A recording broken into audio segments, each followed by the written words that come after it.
Welcome to a brand new episode of Outliers. I'm your host, Daniel Scrivner. On Outliers, every week I sit down with an incredible entrepreneur or investor to decode what they've mastered and identify the ideas, mental models, and cheat codes we can all put to work in our own lives. But this episode is a little bit different. Each month, we dedicate one episode to what we call a Masterclass, which is a deep conversation about something outside of business that can help us all understand the world more deeply.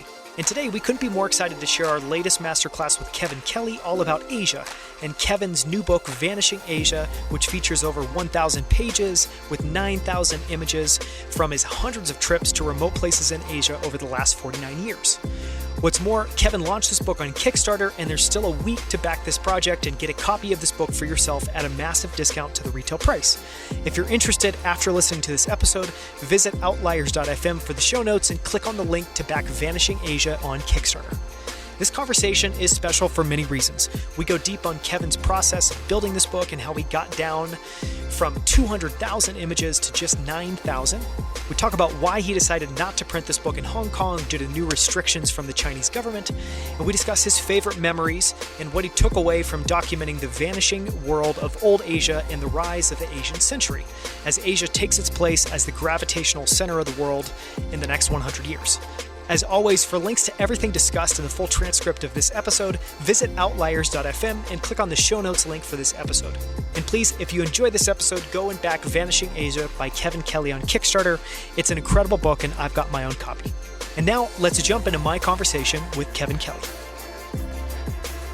Kevin, I am so excited to have you on the podcast for a second time. And I just wanted to start off by saying congratulations, because you launched this campaign for Vanishing Asia, I believe, just a handful of weeks ago, and you have already got $410,000 raised out of a $75,000 goal with 1,600 plus backers. What has that been like? It's a full-time job. That's what it's like. I always tell people, yes, be prepared to have one person working full-time if you have a Kickstarter. It's not my first, and I was ready for that. And I've been actually giving my time and trying to answer comments and questions and doing the social media stuff and the promotion. This is all in the service of this book, which is a insanely oversized book.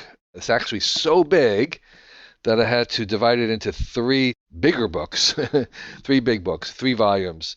The whole thing is 1,080 pages. And so this is the book, the Vanishing Asia book, is the result of my 49 years of photographing in remote parts of Asia. And I have a Kickstarter to kind of try and share those images, because I began before the age of Instagram and only recently have been sharing them, even though I've been accumulating them for many decades. I am now trying to share this in a way that captures the differences, the energy, the beauty, and the invigorating spirit of an Asia that unfortunately is disappearing. And we can talk about that, but that's what the book is. We will link to the Kickstarter in the show notes, and we're actually going to try to fast track this episode and get it out next week. So anyone that's listening and is interested can go and support the project, get a copy of the book, or even get just a hand-signed page. So I'm curious, you had that initial $75,000 goal. Obviously, you have far surpassed that. And I mean, it seems like it's going to raise $500,000, $600,000 before it closes. Was that surprising to you? Yes and no. So I had done a earlier book 20 years ago, and it was published by Taschen, and they sold 30,000 copies of that book. So I was feeling that there was some thousands of people that I could connect with. And in this kind of narrative, I should also mention that I had this idea 10 years ago or more, 12 years ago, of the 1,000 true fans. And we can talk about that in detail. But in general, it was this idea that if you have direct contact with your audience, you don't need to have 1 million of them to have some success. You need 1 million if you have studios and publishers and labels involved in between you and the audience. But if you, as a creator, actually have direct contact with your fans, then those numbers are much smaller and they're closer to in the thousands. And so my hope was that I could connect with my 1,000 true fans. And even though I've been writing about it for a long time, I'd never really kind of tested that idea. So my kind of interior goal was to find at least 1,000 of them, because then it would definitely work. I set the number of the Kickstarter goal even smaller than that because I'm conservative and it's an all or nothing. So I wanted to be sure that I at least captured enough.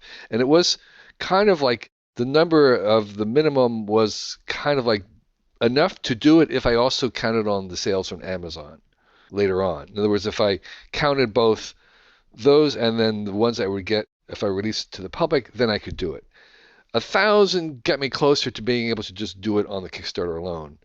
And if I get another 1,000 for 2,000, then I'm really covered to do it, even just if I didn't sell any more at all. And so that's sort of where we are. The other thing, too, is I'd done a previous Kickstarter for a graphic novel, an oversized graphic novel book.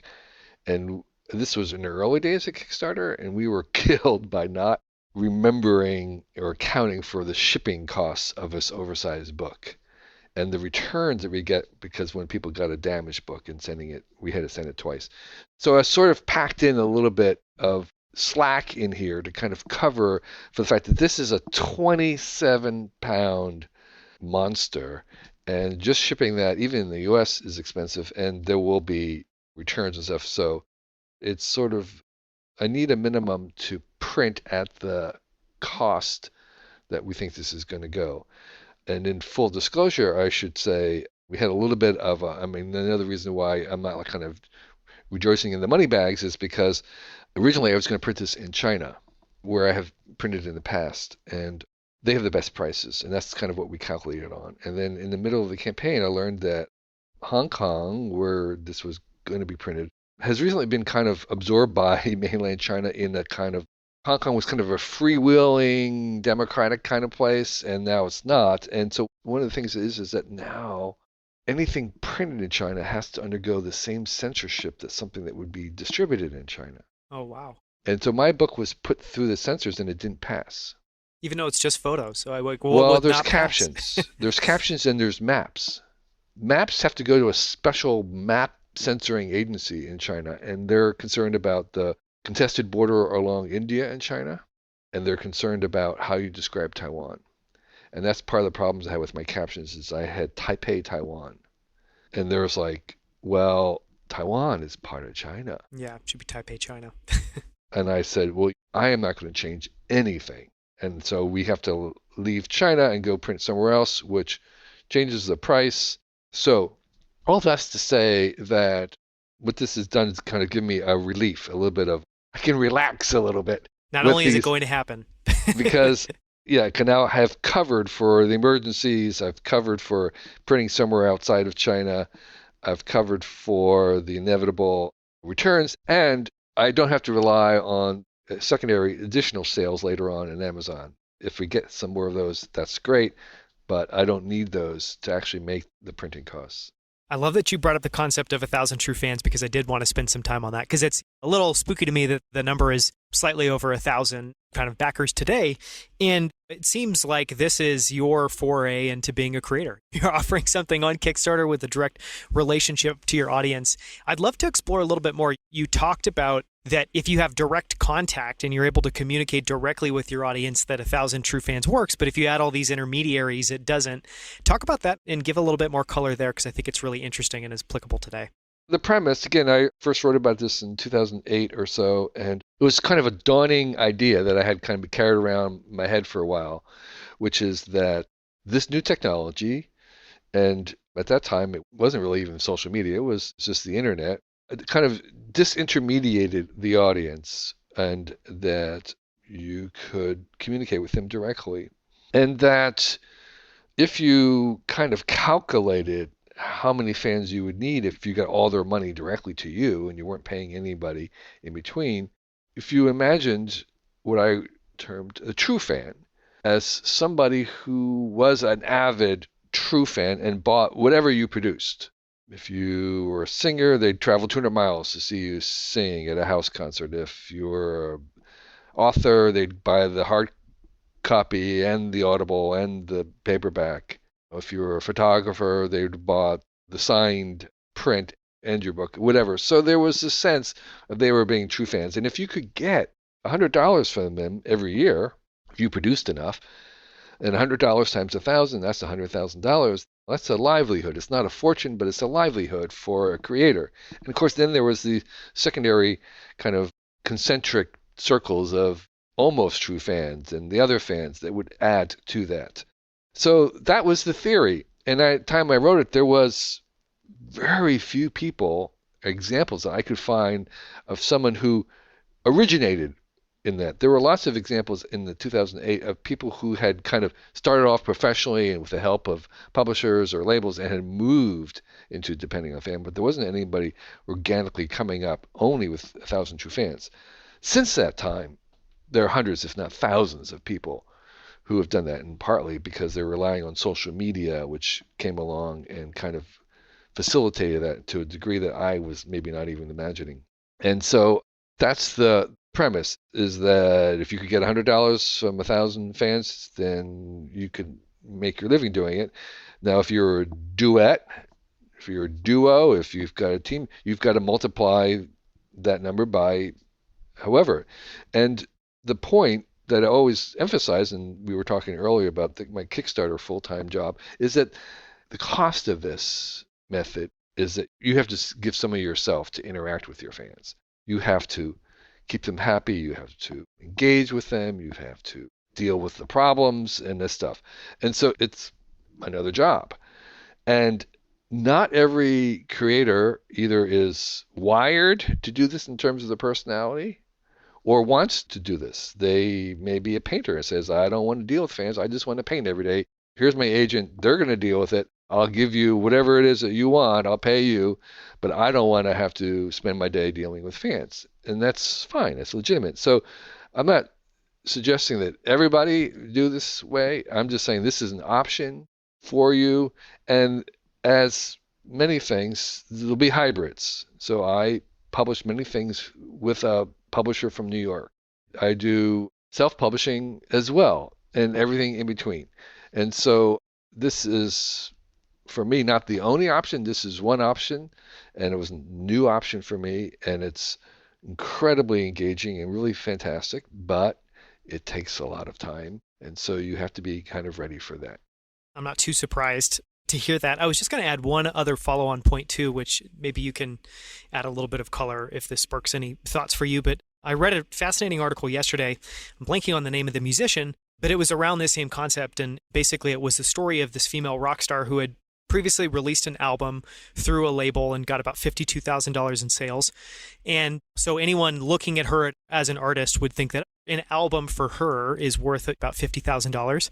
And the next time she inverted that model, did the direct to all of her fans model, and also adopted the kind of similar but different Kickstarter where you have different scales, different prices at which people can back you. Tiers. I think they call them tiers. Tiers. It was similar to that, but I think it was more like the Radiohead kind of give your own price model. And she ended up releasing her next album, giving away a handful of things at different dollar values, and collecting over $1 million. So not only is it a way to engage directly with your fans and earn your livelihood off of them and kind of remove some intermediaries, but it can also just generate massively higher earnings because you're engaged with them and engage more emotionally. Absolutely. I have publishing relationships with, say, now it's called Penguin Random House, I think. They've all kind of keep aggregating, and that's hard to keep track. But in any case, for a sale of a book, I might get $1 in royalties per book.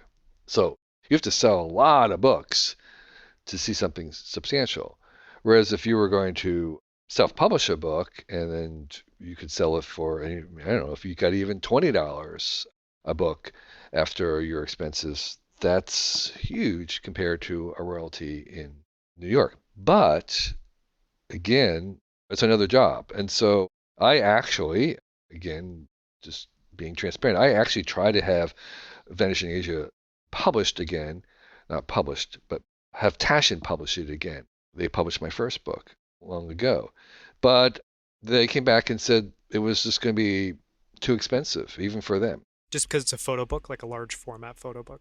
Just how big it is and sort of the amount that they would have to charge for it. they felt that it wasn't going to work. And I actually went to a second art book publisher, Phaidon, who were very, very interested and again, very gracious, but they were saying the numbers just don't work for us. So I wanted to have them publish it because I wouldn't make any money really from it, but I didn't want to have to work on a Kickstarter for 2 months full time. So yes, in the end, you can definitely maybe even do better, but you have to count your hours in some ways. Or if you do count your hours, you should put that into the equation. And for many people, especially when you're starting out, you don't have another option. And so this way of starting from the ground with your fans is really fantastic. And 1,000 is something where you can almost handle remembering everybody's names if you were really working at it and engaging with each one by one. And if you had 1,000, if you could gain one new fan a day, then it would just take you a couple of years to accumulate 1,000 of them. And I will say one other thing about this theory that I think is really kind of interesting, and that is that 1,000 true fans.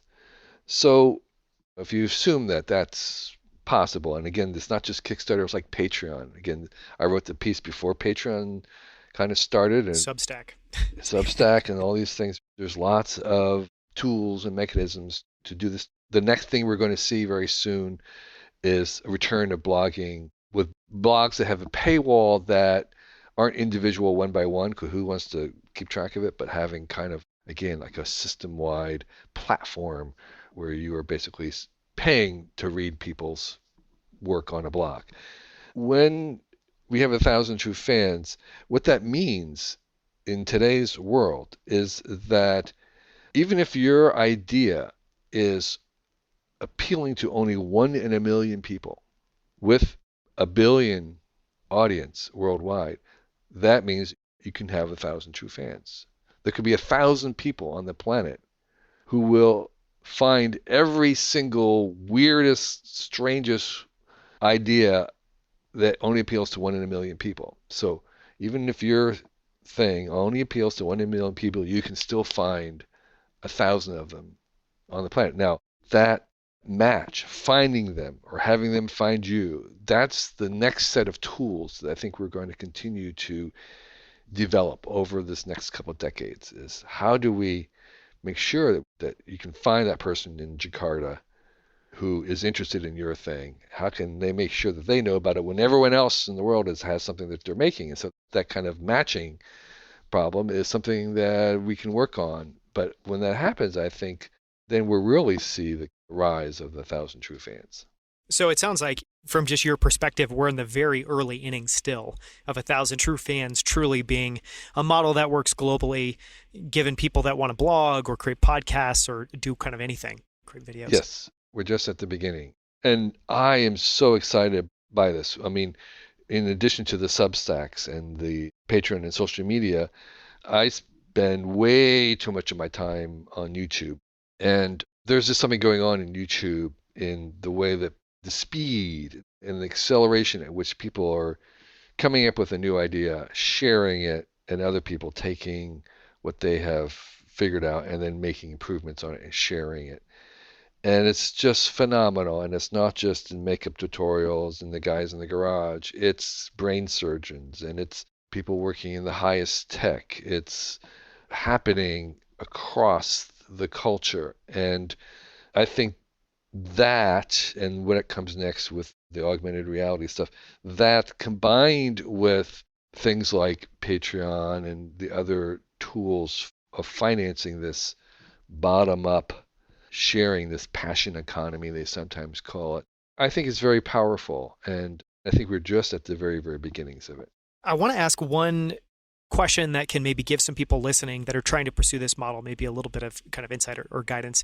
And then we can switch over to process, because I want to talk about the process of building this book, because it sounds incredible. But my question just really quickly is, for someone listening, I mean, I've heard both sides of the argument on is, for someone who's wants to pursue this creator route, wants to find their 1,000 true fans, I think it's a fascinating idea you gave of just thinking about finding one person in a million. And if you can do that now, just given the scale of the internet, you can build that following. But there's often like people try to approach it from two different angles. And one is, well, how is what I'm offering differentiated from what I'm aware of? And then another is just saying, I'm not going to focus at all on trying to do anything overly clever with differentiation. And I'm just going to try to hone in and get better at kind of what's unique about my take and just try to embody, I guess, my approach better and better. Any feedback along those lines for people that want to pursue that kind of creator approach? I think you're focusing on the exact right part. There is a proverb that I've heard attributed to different people, but here's my version of it, which is don't try to be the best, try to be the only. The only kind of trumps the best. Be the only. And here's another version of that is, if at all possible, you want to be doing something that nobody has a name for what it is that you're doing. You have trouble describing it to people because there's not a name for it. So that's a sign that you are working in the territory of the only. And so that's a high bar. It's a hard place to start off, and it may take your life to arrive there. That's okay. But most students, and I do this all the time, is when I'm starting out, I'm just going to imitate the masters. I'm just going to outright, blatantly, unashamedly copy the masters just to see if I can do it. And you'll learn a tremendous amount, and then you'll get it out of your system.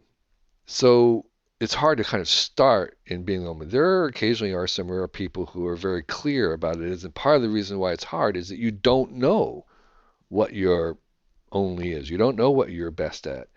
And the only way to get there is to kind of keep doing things and keep making things and keep trying stuff, knowing that you're going to fail forward, and in paying attention, huge attention to what you like, what's easiest for you, what seems natural, how other people respond, and then you'll kind of, over time, move towards that which is authentic to you. And so it's the better you know yourself, the better or quicker you'll get there. And I'm a writer, and one of the things that I do when I'm writing all the time is I'll write a sentence, and then I'll say, do I really believe that? Even the language that I'm using, is this a cliche? Am I saying this because I've heard this somewhere else?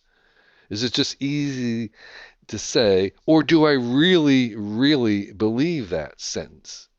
And if not, then what is it that I really think? And so it's a process, because I write not what I think. I write to find out what I think. I love that question because it's like putting up a mirror to your creative process. And it is, I imagine you will discover very often that you're like, no, I'm just saying that because it's something people say. People say it's a saying that is incredibly common, which you're offering nothing. Yeah, a huge amount of what we say in everyday life, and a huge amount of what we write, and a huge amount of, like, if you're doing painting or if you're doing photography, you're kind of doing what you see other people doing. And it's hard to kind of figure out what it is that you can do differently or want to do differently. And I think it's a matter of quantity and volume. I'm a huge believer in the process of generating lots of things as a way of getting where you want to go. Most of it, which is probably stuff you won't keep or don't want even anybody to see, but that's okay. You need to do that to get to the point. And there's a kind of a famous story about two photography teachers, an assignment that they gave. And it was like a photography class. And there were two ways to be graded. And I believe they gave the students a choice. You can either, I'll grade you on the number of photographs that you take in the year, like thousands or whatever it is. You have to give me finished process in these very, very large numbers. And depending on how many you give me, I'll give you a grade. Or you can give me a few of them of your best work, and I'm just going to grade those one or two. And some students did each. And what he said was, by far the best photographs of that seminar always came from the students who tried to produce most. Even though they weren't trying to make masterpieces, they were just trying to go for quantity. And so there is something about doing art by the pound that helps you try enough so you can begin to kind of awaken those areas where you are kind of being only you. I found that one really helpful way to kind of invert that a little bit or look at it from a different perspective is to think about it less about producing and more about kind of the feedback that you're getting. And that feedback can be, so to use that photography example, when you think about feedback, yes, part of that feedback is sharing it with the world and seeing what that reception is and what people gravitate towards or what people really like that you produce. But another piece of it is just feedback with yourself, feedback of observing that work. And if you think about, do you want to get one piece of feedback every 2 months, or do you want to get a little bit of feedback every day? Obviously, the answer starts to get really clear really quickly. My last book I wrote out loud, basically, on my blog, and I recommend that to writers all the time for the kind of writing that I do, which is nonfiction. I have a friend who made a living writing his science fiction stories chapter by chapter, posting them as he was writing them. So writing out loud is a tremendous way to get feedback on what you're doing. You're writing pieces, writing chapters, whatever it is, and posting. It's almost like, why would you not do that, is my feeling right now, because you get people suggesting things that you hadn't thought of, people to talk to, or work that you didn't know existed, corrections where you actually say incorrect, wrong, factual things. Just so much that is available if you're willing to kind of endure and see it constructively, that I just highly recommend it. I love that piece of advice and writing out loud. And I think that's a perfect segue to talking about process. And one of the reasons that I wanted to explore this with you is, so it sounds like, I'll just throw out a couple kind of things that I picked up just doing research. It sounds like you've been working on this so you've been taking photos for more than 40 years. You've been working on distilling those down into this kind of final book form for 10 years. And you started out with over 200,000 photos and got down to 9,000. All of that sounds utterly impossible, I think, for most people to imagine that scale and working through it. Talk to us about that process. And was it seamless? Was there fits and starts? Just what was that like for you? Yeah, so I've actually been photographing for 49 years and accumulating. And of course, in the very, very beginning, most of those images were on film. And talking about feedback or lack of it, in the early days of film, there's no screen on the back of your camera. I was adjusting the exposures manually, and I was very poor, so I would mail back finished film to my mom, who put it in her freezer, would wait until I would return and then get a job and earn enough money to develop the film. So each frame that I took was basically the equivalent of today $5. To take $5 for a shot, flick, click. And the point of it is that, again, I was accumulating these images and didn't really have much way to share them. And then I kind of slowly switched to digital when it was sort of crummy, because I never had a professional level camera. I wasn't doing that much. I was an amateur. But I began to digitize in the 2000s, I guess. I began to digitize my slides. And as I was digitizing them slowly each year, I would process the best ones. Process meaning that every photo, particularly ones that scan, needs some attention. I didn't have enough time to do the kind of full-fledged photoshopping or post-processing that most images get today. I just didn't have that kind of time. So I would do a minimum amount just to kind of bring it up to snuff. And I would do that. And then I was taking new images. I found out that for every day of photographing, there was like 2 days of processing. So after a bit, I would travel most likely in the later years for business trips, and I would always piggyback on personal travel to go photograph on top of that business trip. And so after I'd come back from a business trip, I'd have stuff that I would process right afterwards. So I kind of kept up over the years with the new stuff from the 2000s on by just doing it as I went along as a kind of a passion project in addition to my business of writing about the future of technology. So the processing was all done, and then I took a year to lay it out. And I did the layout and design myself using the new software tools, the magic of Adobe InDesign, which allows anybody to be a filmmaker or magazine designer. And I designed it so that every single page of those 1,000 pages, basically, not every single one, but very close, had its own design. It wasn't the format. Each individual page was designed differently. And that took a while, but actually the thing that took the most time was I wrote a caption for every 9,000 image. Sometimes those captions was literally just identifying where it was. But believe me, after 49 years, my memory is not what it used to Very be. difficult. Just trying to identify where everything was way too often would send me down the rabbit hole of Wikipedia where I'm trying to figure out what was that temple. There is one Indian temple that I'm not 100% sure where it is, and I've done tons of research writing to expert in South Indian temples, asking him if he could identify this. So anyway, that was where most of the work went to because I unfortunately did not keep a journal or records of where I took things. I move too fast. I don't know. Something about my brain doesn't work that way. I know there are very good photographers who are meticulous about keeping track of things. I am not one of them. So I had to reconstruct things. In the later years, I actually carried a GPS tracking device. And then in the last 3, 4 years of my travels, I found out that my phone, even if I didn't have the data on, because I wouldn't turn the data on, but even without the data on, you can still make a GPS log from your phone. And so I have an app on my phone that would just basically track and make a GPS. And that was hugely helpful in reconstructing where photographs were. Yeah, no more emailing experts, which is a nice change. So just to try to describe too for people listening, I mean, the photos are absolutely gorgeous. And what's amazing about the page layout, and I'm glad you talked about it a little bit there, is I've seen plenty of books that obviously it's one photo per page, which is wonderful. I've seen plenty of books where it's a grid, and it's just a really wonderful, very fluid form factor where there's a bunch of these kind of detail shots that are smaller and these more sweeping epics that are bigger, and it's very textural. Talk about how you got to that and why that felt right. So I grew up with black and white photography, the Ansel Adams school of making these monuments, these timeless monuments, which was always my dream. And I worked in large format, and when I started photography in the 60s, the only way that you could do photography was you were the chemist.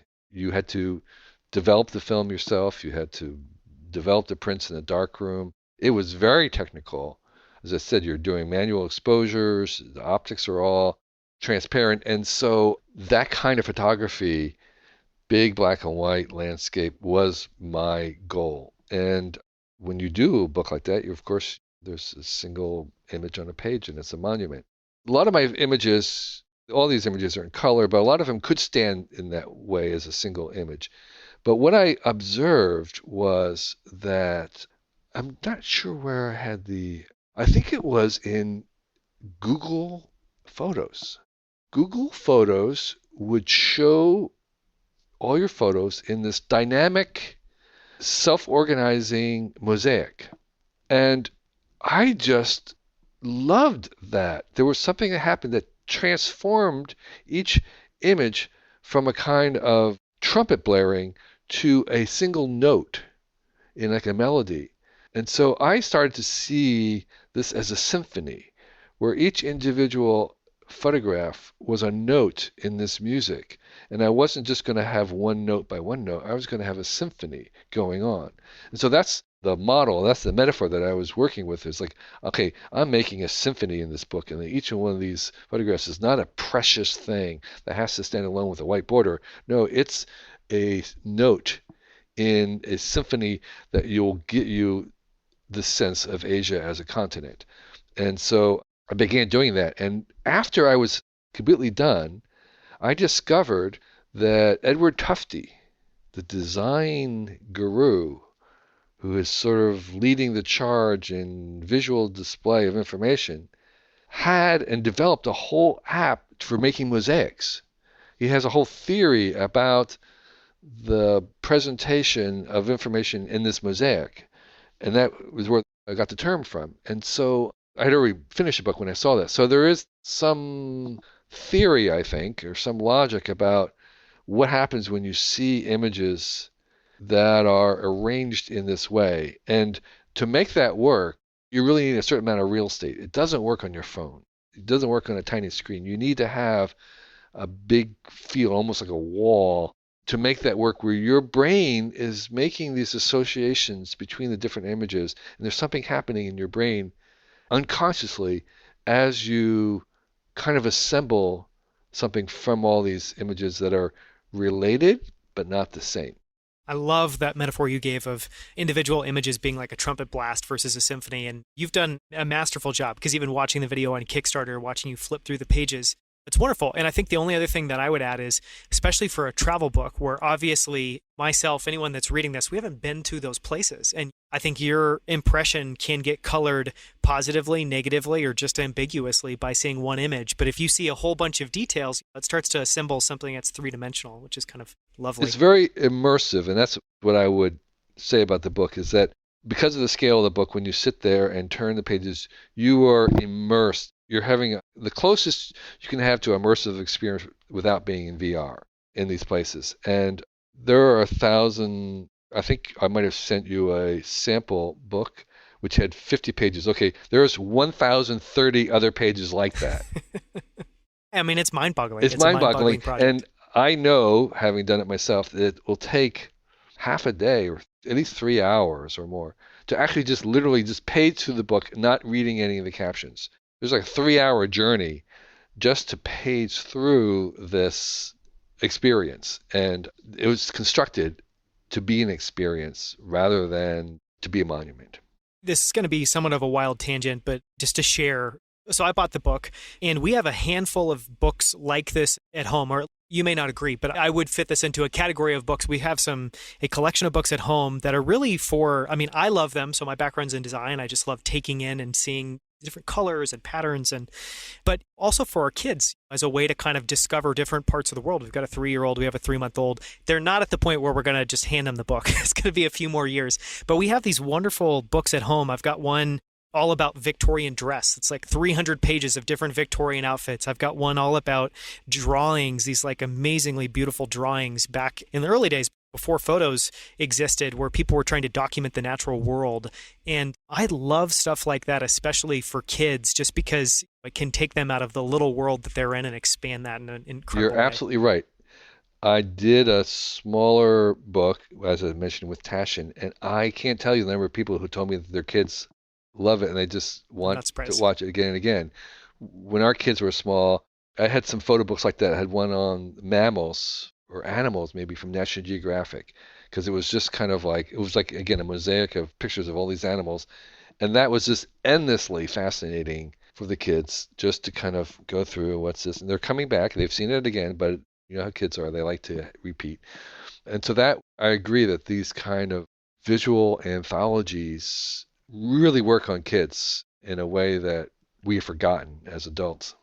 I'm glad that makes sense for you too, and I'm not surprised at all that you've gotten that feedback. So yeah, no one should be offended if you produce a book and people say I love my kids love it. It's not a negative. No, not at all.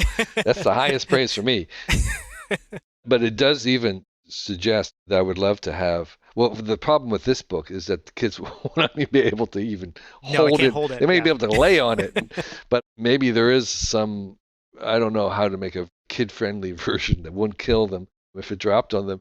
But yeah, maybe it's a parent-child experience. So I had one question, and this is just a shot in the dark, because the amount of images that you've taken is just massive at 200,000, and you've pared that down to 9,000. But I know for myself, on the trips that I've been on, there's always a few things that just really resonate with me because they capture a moment or they capture an experience or a feeling. Are there a couple of pictures that are like that for you, and can you kind of narrate those or talk about them? Again, I started photograph. I went to Asia instead of going to college. In 1972 was my first trip out of the U.S. I'd hardly even been on a plane before. I'd never eaten Chinese food or even held chopsticks. I was so clueless about where I was going. I was going at an invitation of a friend to visit him. He was learning Chinese in Taiwan. So I didn't have much in my mind going on. And now I've forgotten what your question was. Oh, yeah, just the couple of images that really resonate for you. Here's what I wanted to say. Very early on, I started to kind of have in my mind the image that I was hunting for. The image that for me was like the ideal image, the image that I wanted to see that represented what I was seeing. And that image in general was a scene that had a foreground, middle ground, and background, where everything in that scene spoke of that time and particularly that place. It could not have been taken anywhere else. You would look at that and you would see the costume, the artifacts, the background, the lighting, everything would say that could have only been taken in Srinagar, Kashmir, and you couldn't tell when it was taken. It could have been 1,000 years ago or today. So that to me was the kind of trophy image that I was looking for. And occasionally I would be lucky enough to arrive at one of those, and meaning that there was something going on and all the conditions were perfect and I was there and I was ready and I got it. And then that's assuming, or not to mention the fact that it also have to be cinematic or photographically perfect in the sense of the composition. So it was kind of like the composition was like, that was kind of the easy part. The hard part was like being there on time at the right thing and having everything ready and all that. And then I can bring in my skill as an artist. But the hard part was being there. And so there was a scene that I photographed a lot of this for weeks, of a game in Afghanistan called Buzkashi, which is translated as goat ball. It's this game of horses. There's maybe hundreds of horses and they're riders and they're competing, dragging this ball, which is really just a carcass of an animal. It's very brutal. And there was one scene where it was on the plains and there was mountains behind and they were all in costume meaning this is what their everyday wear was. But they had turbans on and their cloaks. The lighting was perfect. And it was like that was Afghanistan in 1970s. It was never really going to happen that way again. They still have games, but their trucks are wearing T-shirts. There's power lines going across. They're no longer just mud huts. They've got steel sheds. So it's a different world. But I was lucky enough to get that one. That's one. And there's an image of a more recent one. I was in India, Kerala, attending some festivals of elephant processions. And there was drummers, I think they're called temple drummers. They were wearing their sarangis and their lungis, and they've got these drums, and they're in a kind of row, and there's elephants in gold drapes behind them, and they're coming through like a village in India. And it was like, okay, everything is there. The lighting is right. The details, the instruments are all traditional. These elephants, which are not going to be doing this forever because of animal rights. And it was just like, that is South Indian Kerala. That's a timeless picture. It could have been done 500 years ago, or it could have been done, it was just done last year. And so that to me is sort of what I was looking for, where you could see the texture. You got all the integration of religion and the geography. It's all being reflected, the whole thing, where they were using native materials and they were using the background, and the colors are in harmony with the vegetation. And so that is what I was looking for. And occasionally I would get one of those. I love the way you describe it. It sounds like you would have made a wonderful film director. Just trying to get to that level of detail and get the scene right and get all the details just perfect. There is two terms of photography. There are photographs you take and photographs that you make. And what you always want to do is making photographs, but I'm kind of a ninja photographer. The best way to make the kind of photographs I want is you become embedded, is that you arrive somewhere you want to be, you decide to spend a month there, you live with a family, and after 2 days, they don't even see your camera. You're kind of invisible to them because you're just part of the landscape. That's the best way to get the kind of pictures I'm talking about. That's not how I did it. I didn't have time. I'm on a business trip. I've got a week here to do. I have to move fast. So I adopted the ninja, where I'm going to take a picture before you even realize I took the picture. So I'm not going to interfere with it, but I'm not going to arrange anything. But I'm making it in the sense that I am going to stand right here because I know, and I'm going to move right here. And I'm going to wait maybe an hour because I know that this is where it's going to happen. I know that this is what's going to happen. I know this is how it's going to do. I'm going to be over here by the light where the room is. And so I'm going to position myself and I'm going to make the photograph in that way. you know what you're trying to capture, and you're willing to be patient, and then you're willing to kind of let all the right factors hopefully come into Yes, play to get something exactly. magical. So I want to talk a little bit about just your experiences traveling, because one thing that was remarkable to me learning more about the story is you dropped out of college. This was in 1972. You go on this trip to Asia, and two thoughts kind of bubbled up for me. One was, I'm just going to make an assumption here, but it sounds like at that point, maybe you were excited to go to Asia because it was totally new, but you didn't know just how important and profound a part of your life this was going to be. So I want to talk a little bit about that. But then a second one kind of related is, so the title of the book is Vanishing Asia. And at this point, you've cataloged nearly 50 years of just kind of Asia's progression in a lot of ways into the modern world. But I imagine that that label, Vanishing Asia, didn't pop up until some point in time. And for a while, it was just capturing Asia. And then at some point, you realized that it was changing very rapidly. Can you talk a little about both of those, kind of your first experience and when you realized that Asia was vanishing? I really did not have a very deliberate plan. I had no forethought about what this would be like or that I would even ever return, certainly on my first trip. I had no idea. But I think once I arrived, there were so many things about it, about Asia. And of course, again, I didn't even know. I was arriving in Taiwan. I had no idea whether this was representative of anything. I wasn't thinking about anything beyond Taiwan. But there were so many things that were different about it, including a kind of, I would call it, a kind of transparency that was very different from where I grew up, which is that people lived on the street. I mean, literally, not being homeless, but they were kind of like they'd have garage-like houses where they would just be working kind of on the street. They would take over the street to work, to do welding, to cook. There was like street food. I had no idea there was such a thing as street food when I went. I mean, again, the ignorance that I had, it was kind of hard to believe right now today with the internet where you can research things and you see things from around the world. There was none of that. So everything was kind of out in the open, and there was this sort of sense of which, oh, you could see how things are done. You could see how the world works. Of course, in Taiwan, like China later on, they were making the things for the U.S. The things that you would buy in the store, here they were making them on the street, and you could watch them how they were being made. There was a different sense of privacy where it was completely expected and benign just to walk in to this place, which was their home and kind of their workshop and whatever it is, and I'm just walking in. And there's no sense of personal space at all that we would have. And so there was this other thing that allowed me to kind of be educated, to learn. So every single day I was learning something new and changing my mind. And that was like, okay, that's addictive. So I'm going to go back to there again and again, as long as I had money. And I'm going to kind of try to capture this.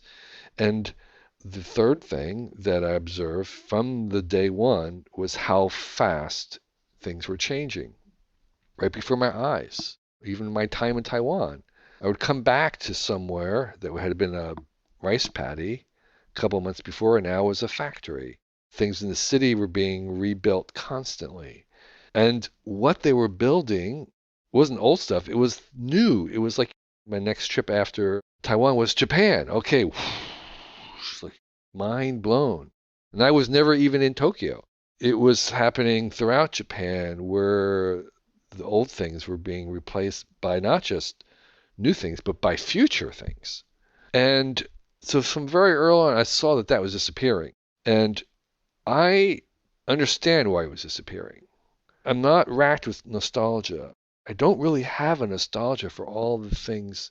Nostalgia in the sense of a kind of a clinging to them and a desire to prevent them from vanishing. That's not what this book is about. I am not trying to stop them or save them.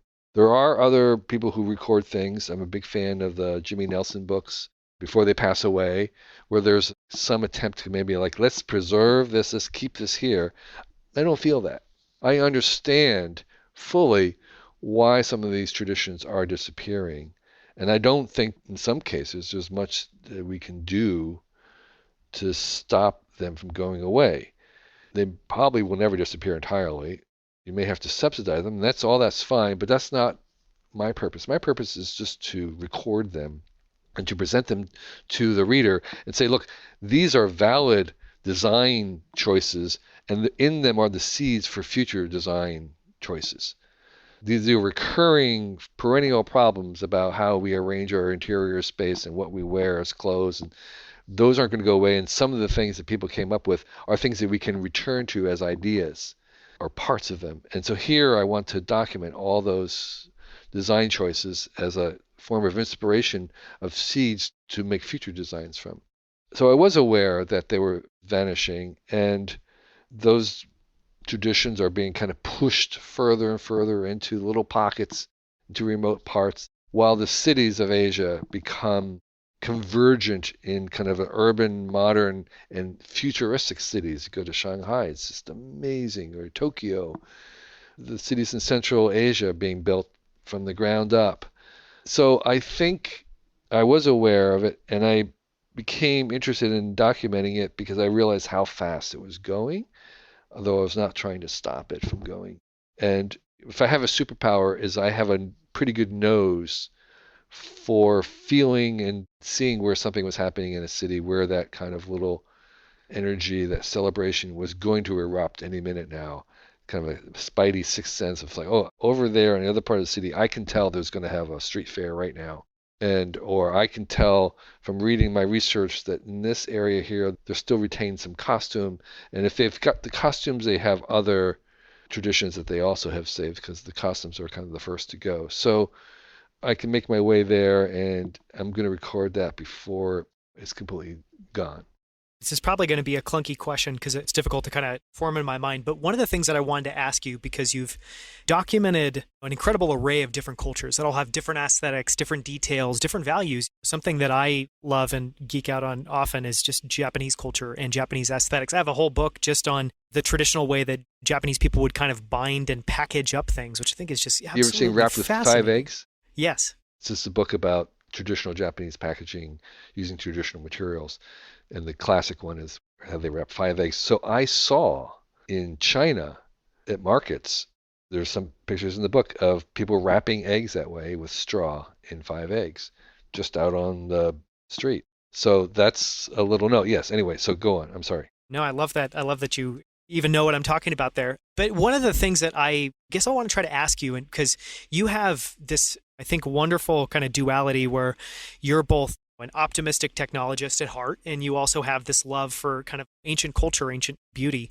And one of the things that I've tried to think about, I don't have a great answer on, I think you may have some interesting observations on, is how we embrace this optimistic future. And that can be everything from building super modern green buildings that ideally also have some connection to the local culture. And I think architecture is an area where I think architects do an amazing job of actually taking buildings and respecting and embedding in a bunch of these kind of cultural cues.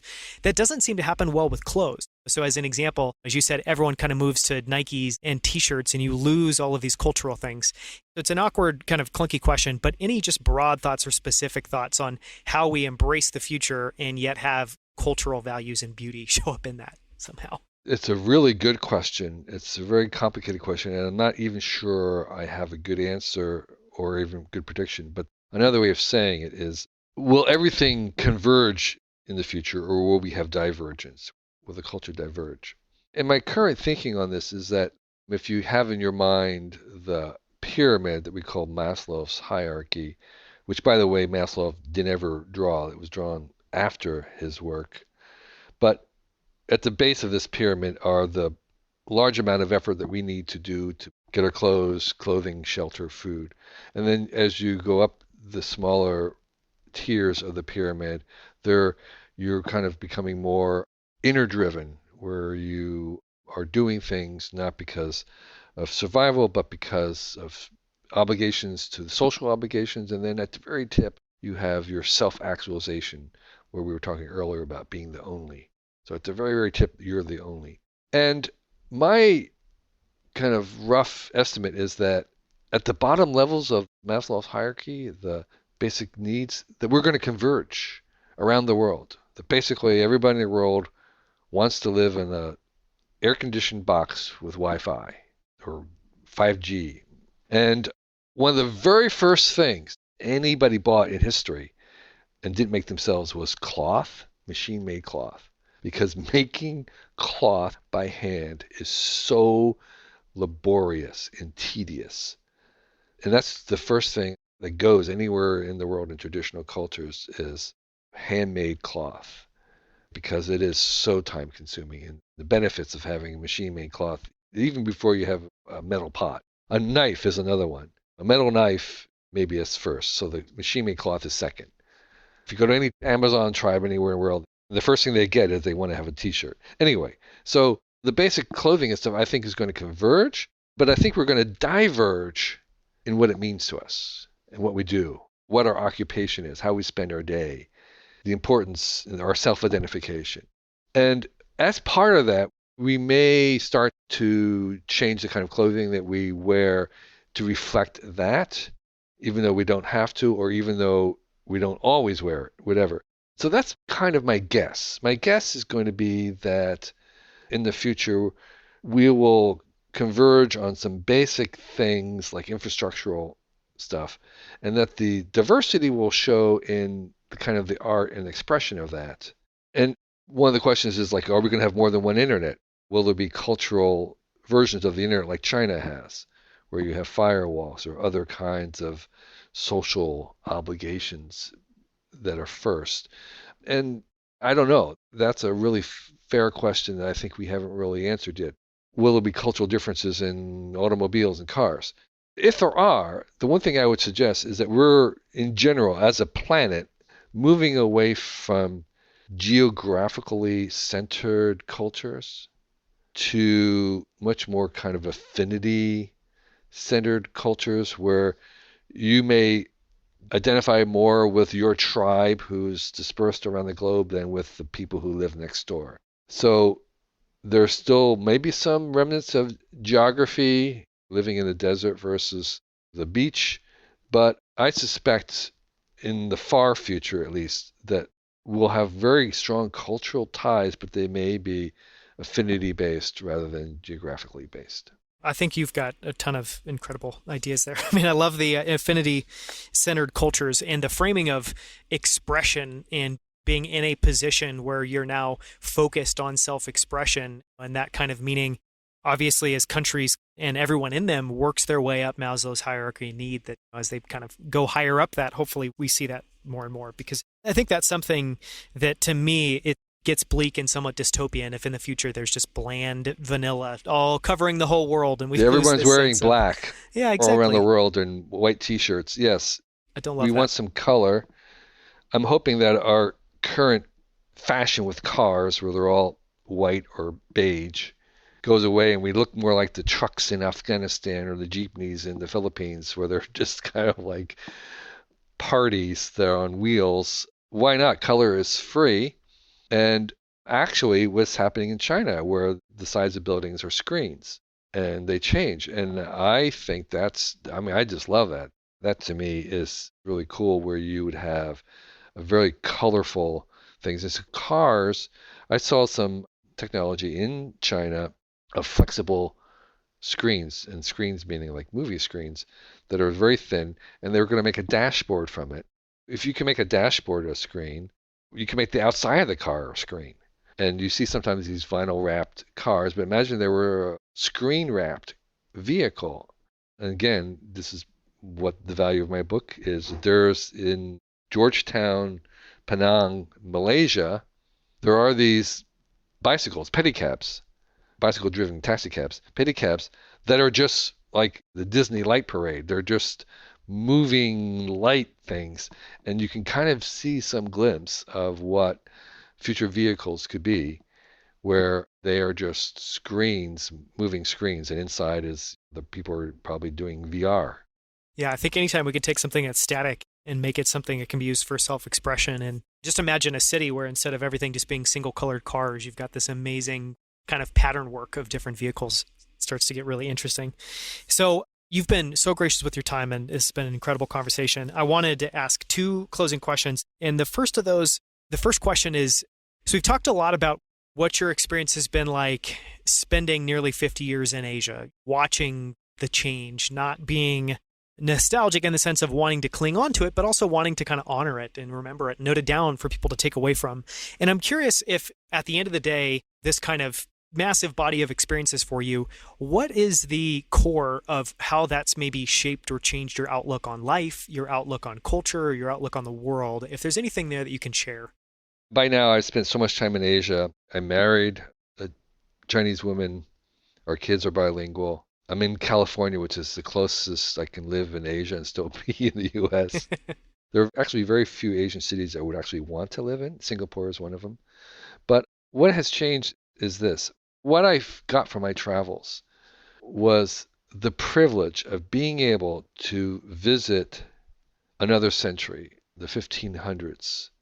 I had no money, but I had a lot of time and a willingness, and I came at the right moment where someone with very little money like me could go into areas that in the past would have taken an expedition and support, maybe protection, all kinds of things. But when I was there, you could take a Jeep or you could take a bus. The buses were starting to run into the most remote areas. And for $2, I remember taking an overnight bus from Lucknow, India, into Kathmandu, an overnight bus, changing countries, going into the Himalayas, and it was $5. Wow. For $5, you could go to Nepal. I had the benefit of being at the right time where I could see the medieval world, where it was affordable for someone with no money, just before it became kind of vanished. Now you can get to all these places very, very easily and cheaply, but they've been altered. So there was this one little moment where I snuck in. And part of that experience was I got to live in worlds where there was very little technology. So it's kind of different ages. You could kind of go back to the 1800s pretty easily. With some effort, you could go back to the 1500s. And then occasionally into the tribal areas, you could go back way, way back. And some places like in the hill areas of Thailand and Burma or in the Philippines. So in those moments, I had the experience of living without the technology that I grew up with, let alone the ones that was coming in the next years. And I had visceral appreciation for what that brought to people. And it wasn't like happiness per se. People are very adaptable and can adjust to what they have. And so at some level, they were sort of happy, content in that sense. They were living in villages that had organic food and fantastic vistas and this beautiful organic architecture, and they were very strong families and community support, and they had a very clear idea of who they were. All those are really very valuable. But they were taking one-way tickets into the city where there were grimy slums. And why were they doing that? Well, because they had the chance to be the only. Because when they were in that village, they had only one choice of what they were going to do, which was they're going to do what their father or mother did. They're going to be either a farmer or a mother. Even if they might have had the abilities or the genius of a Mozart or an Einstein. And when they moved into the city, what they were moving towards were choices and opportunities and possibilities. And even though the electricity might be uneven, they at least had electricity. Even though the textbooks were missing, they had the choice of going to school and going to college. And so that's why they were moving in by the hundreds of millions. And so what I got from that was seeing what technology gave us and understanding that, yes, there was a cost to it. There was a price that we pay. But the net gain from that was a positive. And I've since kind of refined that idea, and as I studied technology more and as I traveled more, and the way I refine it is to say, I would say that the net gain in a year is only 1%. We may only create 1% more than we actually kind of destroy, but that 1% is enough. That 1% compounded every year is civilization. And so I arrived at this kind of awareness of what we're getting, even as we destroy things, is that, yes, there's a net gain in choices and possibilities, and that is a net positive. And that's what I am kind of backing. That bigger story, that bigger arc, is what I hold on to. And I got that from traveling in Asia. It's beautifully said. And it's interesting to me that you've obviously lived a life that's been steeped in technology, but you really needed that kind of black and white high contrast of technology and no technology to really have that kind of message peer through. And it's interesting too, as soon as you said, why were people moving to cities because they had a chance to be the only? It's profound in a lot of ways because it's basically the kind of notion that technology allows us to separate ourselves and truly embark on our own hero's journey or journey into becoming something that's really unique, which is really profound. The thing to emphasize is this giving you the opportunity. It doesn't guarantee that it will happen. Doesn't guarantee equality, doesn't guarantee a lot of other things. I am the first to point out that technology will invent or create almost as many new problems as solutions. And so every new technology that we invented to solve a problem of a previous one will itself make new and harmful things. And that this is not a utopia. I call this protopia, where the pro is in progress, the pro is in proceeding, the pro is in affirmative, as in moving forward, as in prototype early. And so this is one it's a flawed world that has just a little tiny bit more good than bad, but social media will have tremendous new problems. AI, oh my gosh. But there will be just a little bit more net gain because of the opportunities and possibilities that we're creating. And so there's no guarantee that people moving to the city will find themselves, but they have an opportunity that they didn't have before. And that's, to me, worth it. I think it's an amazing perspective. I want to ask one more closing question. And just to set it up a little bit, I want to ask about, so you've traveled to, 35 countries? In the 49 years of traveling to the end of the road in 35 countries. There was a couple of Asian countries I didn't get to. Iraq. I was banned from Turkmenistan for some reason I can't figure out. But I've seen most of the Asian countries. Yeah, you've seen most of them. Not only are you aware of them, and part of why I want to ask this is something I've really, I'll just put this on myself. Something I've noticed in myself that I'm really trying to work on is just understanding Asia in particular with more nuance. Because I think when a lot of people think of that, they think of India, they think of China, but there's Turkey, there's Iraq, there's Turkmenistan. There's an amazing array of different countries or localities you can go visit. So I'm curious, what would you kind of draw attention to as just something that you don't think gets enough attention that people should go see in Asia in general? I talk a lot about this book, Vanishing Asia, being kind of an ode to otherness. And otherness is sometimes a loaded word. And I don't mean this otherness to kind of like white male guys like me. I mean the fact that, as you might say, the difference between Korea and Turkey, the otherness between Korea and Turkey is almost as much as the otherness between Korea and the US, or Oman and Mongolia, in Borneo and the Caucasus. So it's a very vast continent with huge diversity, a huge amount of otherness, even between itself. And it's dangerous to generalize. We do it all the time because it's convenient and sometimes only the way we can work. But I see the center of the global culture moving towards Asia, and centered in Asia, and eventually even heading towards Africa, there's some adjacency. But I think we're headed into kind of the Asian century.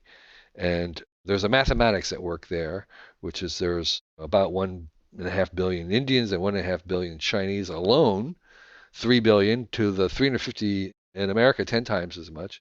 If you add all the other Asian countries, it's half of the world's population lives in this area. Half. And what they think and what they do is going to matter more to the world than what Americans do. This is a very hard lesson that Americans are going to have to wake up to and adjust to. It's going to hurt. We're going through that now. We're going through that now. We've seen just the about beginning of it. And the Trumpian stuff is just part of that symptom. And we're being dethroned. I don't think as American, we're being dethroned from that kind of superpower status, sole superpower status. And it's not going to be pretty. There's no easy, painless way to do this. I think there are better ways to do it than others, but all of them will involve a kind of a demotion of some feeling. And so, like, until now, America has run the internet. we may not get to run the internet anymore. So that's an adjustment coming. And the other side of that is, I think, the cultural production in terms of like movies, music, the new gadgets that we all want, I think is going to move to Asia. The ambition, the momentum, the scale of what's happening is simply not understood by people in the US. Go to China, ride the super train from Hong Kong to Beijing as it cuts through the country in 7 hours, and you will see what's happening. And it's big, it's unstoppable, and we don't want to stop it. That's the whole point, is that there's this move forward. There is a gathering, there's an eruption of creativity and ambition and all the things that we want in the world happening in this huge continent with half the world's population. And so I feel as if we're going to see more things happening sooner than later. And I expect very soon that China, at least, is going to make a device or something. They're going to make a product that will be the best in the world, and everybody in the world, including everybody in the US, wants to have it. Maybe it's an electric car, maybe it's smart glasses, maybe it's something else I don't even know about. But they're going to make it, and it's going to be like the Apple, the iPhone of the next thing. It's like, yes, that is the best. That's so cool. That's so good. And that's so cheap. I will want that one. And so that'll come completely from something that the Chinese design and make and invent. So that's one hint of what I expect to see in the coming years is the Asian century. And my book is about the cost of what they're leaving behind to achieve that. It's a beautiful note to end on. Thank you so much for your time. This has been an incredible conversation, and I know people listening are going to love it, and we'll make sure in the show notes to obviously link to Kickstarter and link to your website and make sure it's easy for people to be able to go and get this book for themselves. So thank you so much, Kevin. Thank you for giving me time. It's always easier and funner to have a little bit more time to relax in doing it. So thank you for your great questions. I really enjoyed my time being here. Thank you so much for listening to Outliers. To explore other episodes and sign up for our free weekly newsletter, visit outliers.fm.